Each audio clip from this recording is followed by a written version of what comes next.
All right, we're live. I like how in StreamYard you need to click go live like 4 times before you actually go live. But it is what it is. Welcome back to another installment of Sloppy Sunday, my complaining rant stream.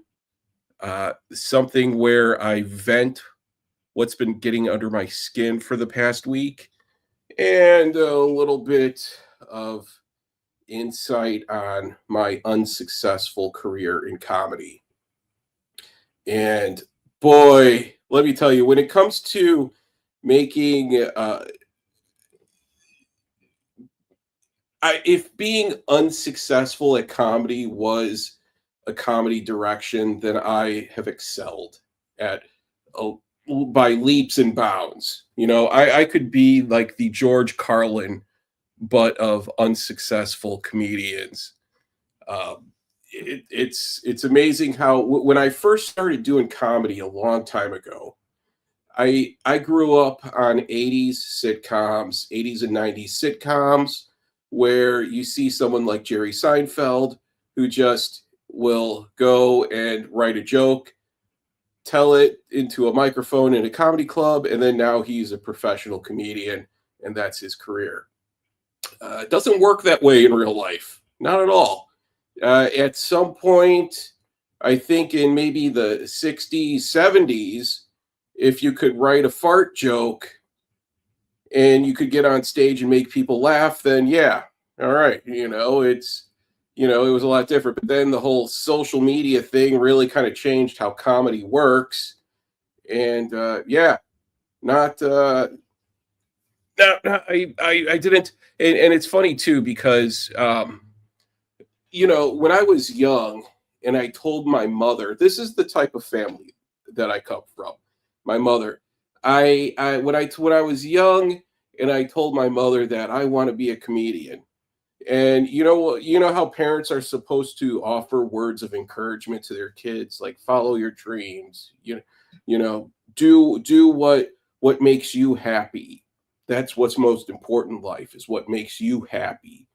And when I told my mother that I wanted to do comedy, and her response was, "You can't afford to follow your dreams because you have bills to pay." Yeah, that's the words of encouragement from mom. The type of family that I grew up in. One thing that I could say though, a trait that I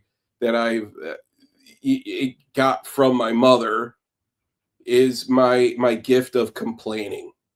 Yeah, I've had people come up to me and tell me they're like, Chris, like you could complain with the best of them. How do you do it? And it's growing up around my mother. If you understood who the type of person who my mother was, you would be like, okay, I get it. I see what he grew up with. All right, I get like my mother's ability to complain about something. She can complain to the extent where you'll think to yourself, "Wow, there is no way possible that anyone can complain any more than how much she has just complained right now." And then she'll prove you wrong every time. She'll one up you. It's the art of complaining one-upsmanship with my mother, where you think there's no way possible anyone can be so petty and can complain more than she has, and each time she'll prove you wrong. That's just it. That's just how she is. I have seen my mother complain about not having something to complain about. It's that's it's crazy because I've seen this in real life. When we lived closer together, I would house sit their place when they would go out of town, meaning my parents, not just my mother. But and then she would leave a list of things to do to take care of the house. Feed the dog, cut the grass, all of that. And it never failed.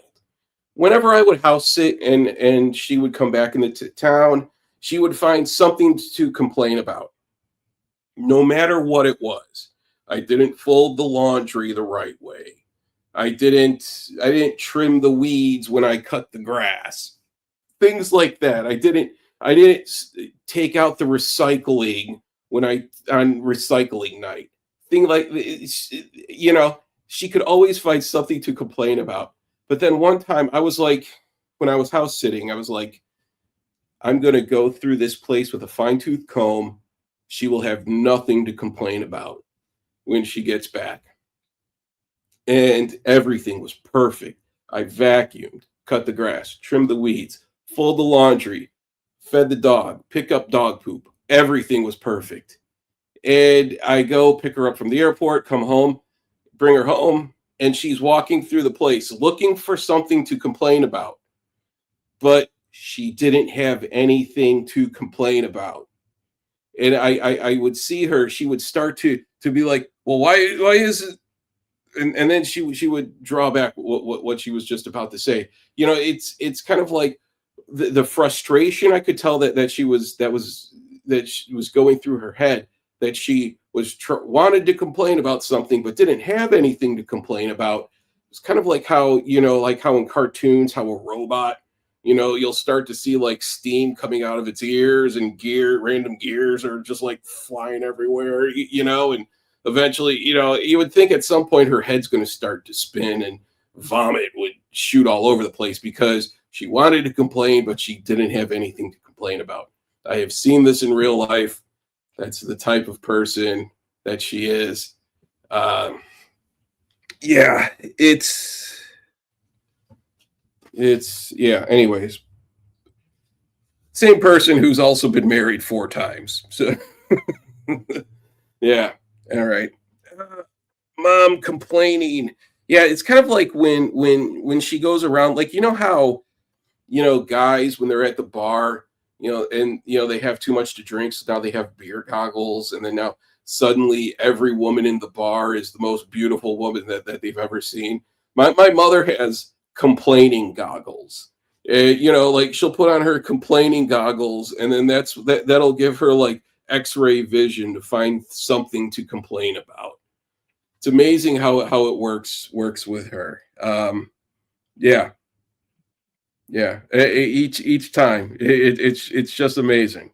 I mean, and this is the thing too, because I've told people that about how my parents are lesbians, so I have 2 moms, and then they're going, well, what? And having 2 moms, it's like, imagine having the petty, judgmental mother. Okay, now double that. And that's what I grew up around. There was one time where I walk into the house and it was, fall, whatever, and I didn't have a jacket on. I walk into the house, and then mom number 1 is like, why don't you have a jacket on? It's cold outside. And then I just walk past her, and then I turn the corner, and then number 2 is right there. Why don't you have a jacket on? It's cold outside. Yeah. So, anyways, if I only knew what it was like to have the dad who was just out in the garage drinking beer to get away from everyone, and just needed his space. If I understood that feeling, I put that right up there with sort of my feeling about, oh, if I only understood what it was like to have long hair, like long flowing hair, I'll never know that feeling. But yeah. Anyways, yeah, what else is going on here? So last week we had a stream about the time, a couple weeks ago, where I almost pooped my pants. And I'm surprised at the amount of feedback that I've gotten from that stream. I've gotten messages from people about, I've say that, well, it's all men. First of all, I've gotten all the 100% of the comments and the feedback that I've gotten, the DMs have all been from men. Apparently women don't like to share poop stories as much as men do. Every single DM I've gotten is from a male. And telling me about, oh yeah, there was this one time when I pooped my pants, and or there was another time when I almost pooped my pants, and blah blah blah. So I'm thinking that maybe at some point I'll on our stream we'll have like an open panel where people can share stories about the time that you almost pooped your pants or the time when you did poop your pants. I wasn't expecting as all of this, positive feedback that I've gotten from that stream.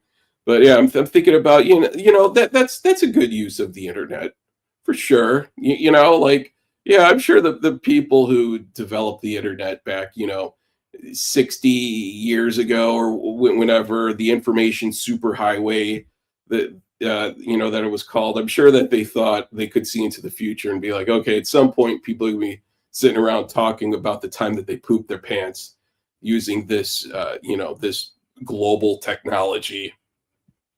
You know that over 60% of all internet traffic is pornography.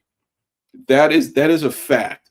Over 60% of all internet traffic is porn. And porn nowadays, it's so crazy. I still came up in the time when you had a magazine, and whatever the magazine had going on in it, that's all that you had, and you learned to deal with it and you liked it, because at least you got to see boobs. But nowadays you go on to Pornhub, you go wherever, and it's like they're just drop down menus of different things that to see, and then the menus have drop down like sub menus of even more things of like tentacles and anime porn and armpit smelling armpits is a thing now. uh just all of this crazy stuff that's out there. Porn ASMR, where all you're doing is just listening to something, like you're not even really watching something. I guess maybe that's ADA compliant porn. I don't know, for the Americans with Disability Act. I don't know, but ASMR, uh, of just listening to a woman do something with herself, that's a thing. It's a thing. Back in the day when I came up, where my friends and I we found like maybe a couple old magazines out in the woods. That was a thing too. Back then, it seemed like you would always find some old porno mags out in the woods for some reason, like a Hustler and a Penthouse, and a copy of Jugs was just always out in the middle of a forest for some reason. And they were soaked from rain. But you know what? That's all that you had, and you liked it. You learned to deal with that. But nowadays, all of this porn, like these guys nowadays who are growing up with the porn hubs and tentacle porn and armpit sniffing and all of that. There's no way that any of them will ever be aroused in a real life situation, because they're just going to be just so just I can't get an erection if I'm not sniffing armpits and watching anime. About I think internet porn will go full circle, where porn has gotten to the point where you have it's gotten to the point where you have the armpit sniffing and the tentacles and everything like that, that it's going to start going back to how porn back in the time, where the undergarment section of a J.C. Penney catalog was something that you would sneak and look at late at night, when mom got the Sears catalog, and there was the intimate section at the back of the catalog, and you would look at that at some maiden form bras, or some maiden form granny panties, something like that. I'm telling you, that's the direction things are headed. Porn's going to be like, okay, we need to do a full reset of this, and just go back to the granny panties, and the J.C. Penney intimate section. That's where porn's headed, and I think that's a good thing, because I'm actually, as I'm getting older, I'm starting to really find stuff like that attractive. I really am. I'm starting to really like a woman in underwear, but even like the more conservative the underwear is getting, the more I'm kind of like, ooh, that's more of a mystery for me. Like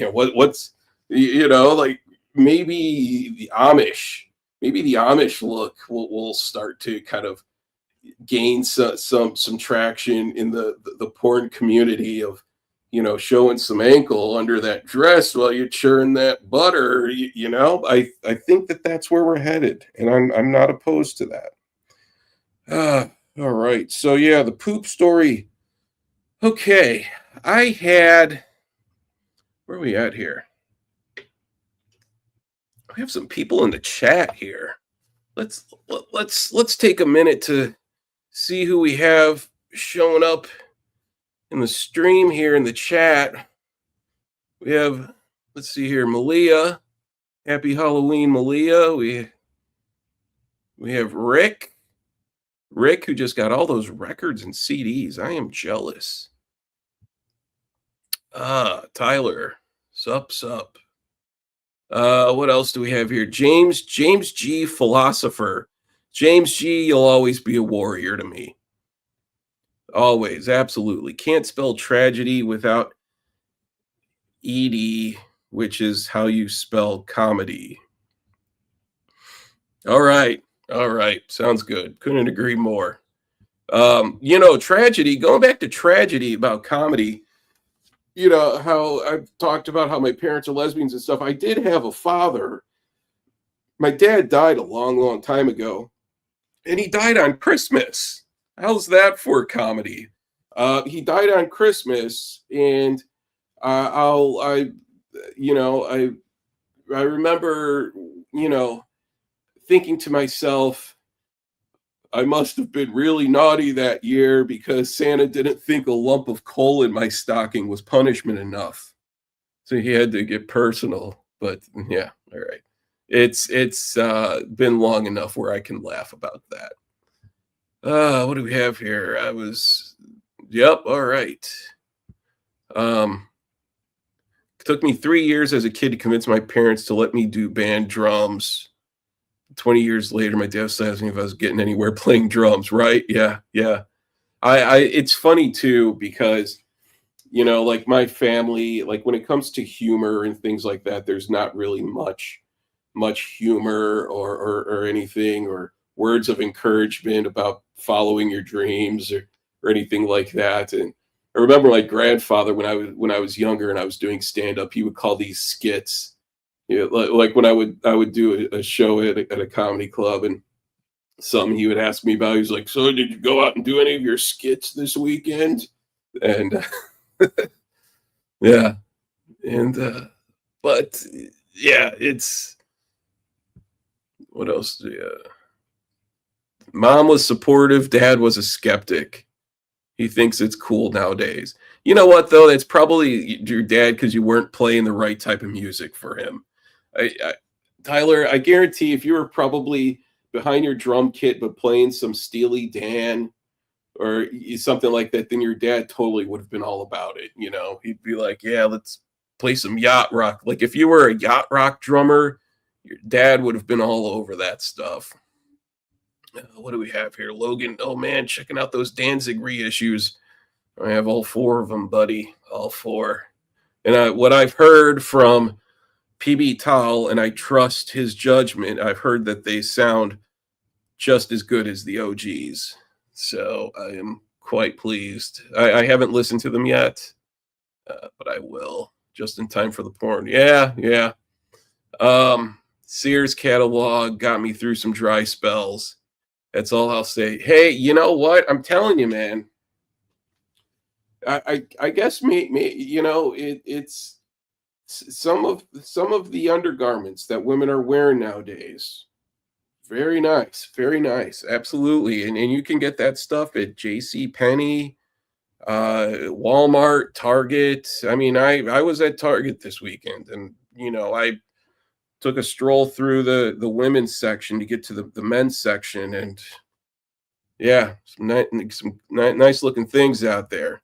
Um, I like it when they leave something to the imagination. Absolutely, you know?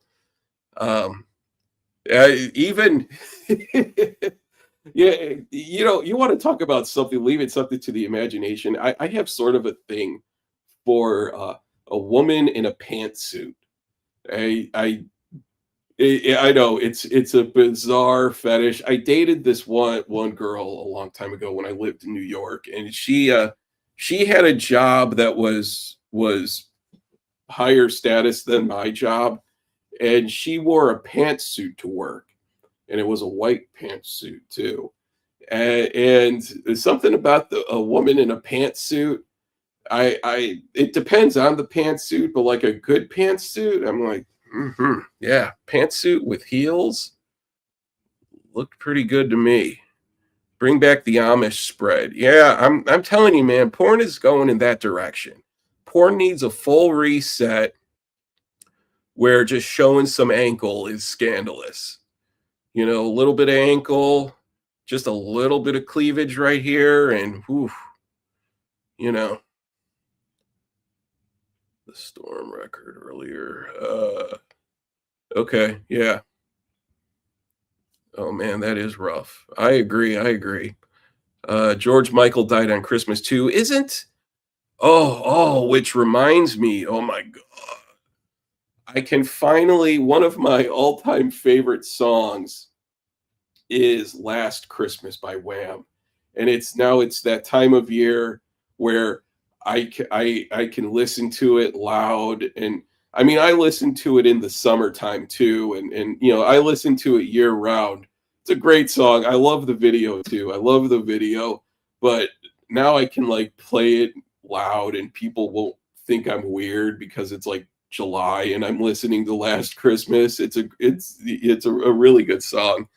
Um, yeah, so I can finally listen to Last Christmas by Wham because that time of year is approaching. I am. Logan, you've learned a lot about me tonight. I am aroused by the intimate section of a J.C. Penney catalog. Um, yeah. All right. So yeah. Oh my God. I remember the time when my mother blamed my rock music on me being a misfit. And someone who, again, who's humorless and has just a bland taste in music and a very um, boring taste in things that of entertainment and things like that. And I remember she found my Van Halen tapes and thought I was a bad kid because I was listening to Van Halen. And this was the Sammy Hagar era of Van Halen too. Um, all right, so we are 28 minutes in, and I haven't even gotten to the topic of leaf blowers yet. Oh man, let me tell you about leaf. Well, first of all, what I'm thinking is by the time I'm done talking about leaf blowers, and there's plenty to talk about when it comes to leaf blowers, believe me. And this stream will be up on YouTube, and the title is Leaf Blowers. And then they'll look down and see that this is 35 minutes long, and people are gonna be like, 35 minutes of talking about leaf blowers. What? Um, but no, leaf blowers are something that I would like to meet the man who invented the leaf blower and give him a piece of my mind. I'm sure that there are plenty of other people out there who feel the same way. Why is it that the decibels created by a leaf blower are just as annoying if it's right outside of your door or if it's 5 blocks away? Now, the leaf blower, and I live in a part of town where the groundskeepers, whoever, they love their leaf blowers. They get the leaf blower out. The lady who cleans up the courtyard and all that, she gets the leaf blower out and she goes around and uses it for everything. She goes up the deck and blows all the dirt off of that, and goes around in the patio and in the yard with the leaf blower, and all the time. does not leave a single leaf unturned, especially when I work from home. So when I'm on a conference call, every time is when she'll fire up the leaf blower. And she's right there under my window, just it's crazy. I'm convinced that she has access to my Outlook calendar and can see when I have a meeting. Oh, Chris has an 11 o'clock meeting.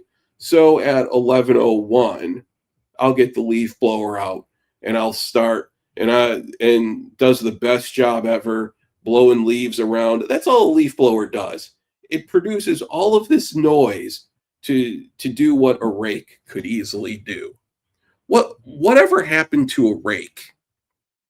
The rake is tried and true.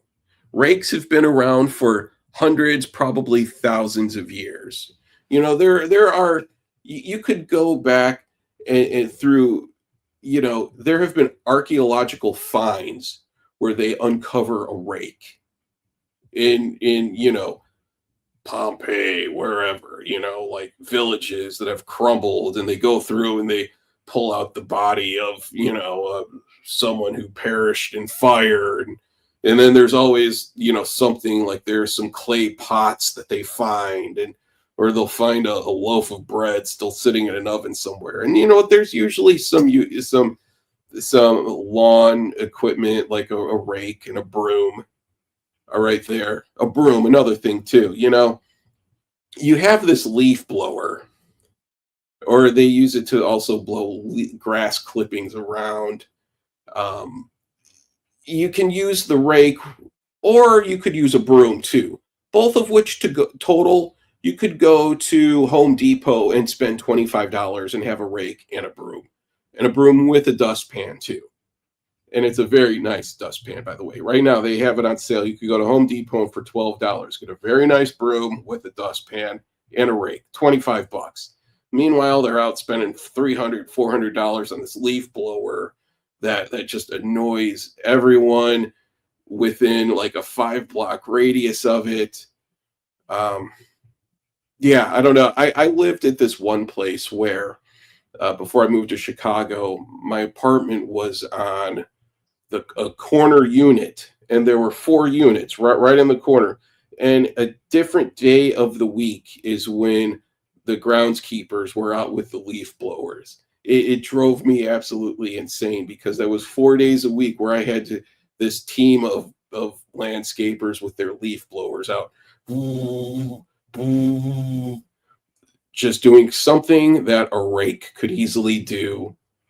Even the sounds that a rake makes, like it's sort of soothing in a way. When a rake is, it brings you back to your youth when you hear the rake raking up the leaves. It reminds you when you were a kid and you were told to go out and rake the leaves, and then it reminded you of Halloween and everything like that, that you had a dog and the dog would run around the leaves.